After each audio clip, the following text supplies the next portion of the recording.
Hi, my name is Jared Hodge, and I'll be moderating this discussion. Could each of you introduce yourselves, please? Thanks, Jared.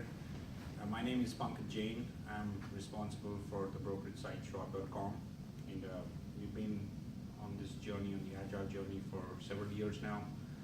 We've been doing a lot of Scrum.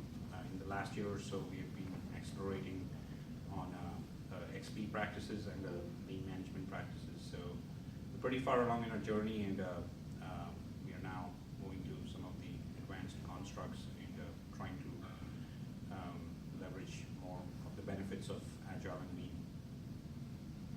Thank you. I'm Raghav Sethi. I manage or lead the core broker-dealer services for Schwab. This includes post-trade settlements as well. We've been on the Agile Transformation Initiative fairly recently that we started off with.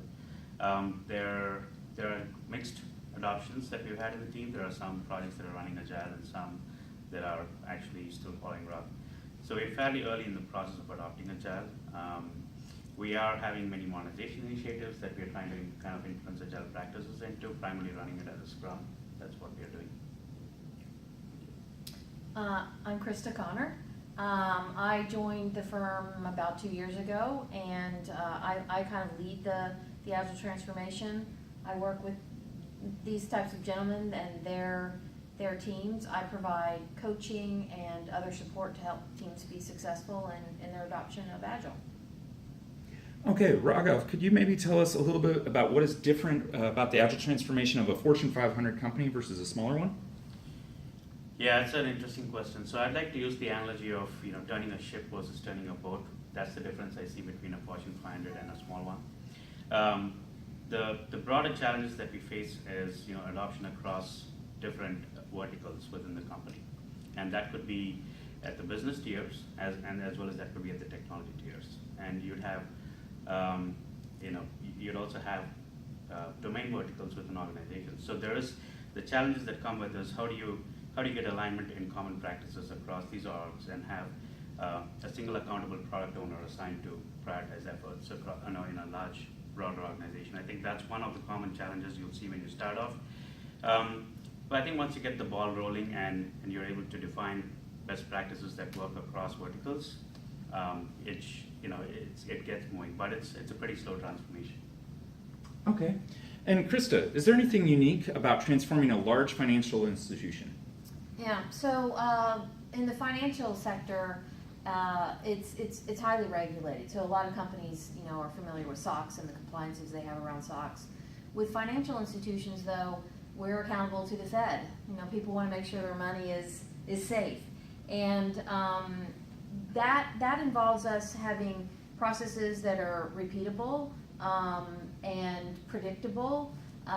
So we're a little bit different in that maybe small to mid-sized companies that aren't highly regulated can practice Agile in a variety of ways. Teams don't necessarily have to do it the same way, and we're trying to create consistency because of that highly regulated environment that we operate in. Okay, Pankaj, could you maybe tell us what are some of the key Agile practices enabling your Agile transformation? Sure. So we are actually using a blend of Lean and Agile practices. So in terms of Lean, we are leveraging some of the Lean management practices like standard work, which limits process variation across teams, right? Provides us a framework for teams to use to do their work. Leader standard work to help managers lead collaborative teams, right? And you need a different kind of mindset for leaders to manage such teams. And then also visual management systems, so that's we radiate key information or key data that helps us make decisions. In terms of Agile engineering, we've been focused primarily on test-driven development, which is you do a development test first, right? So help us write better codes, get test coverage in place, and eventually lead to better quality production. And behavior-driven development, which is basically writing your failing acceptance test if you write code. So these practices really help drive quality and getting better results.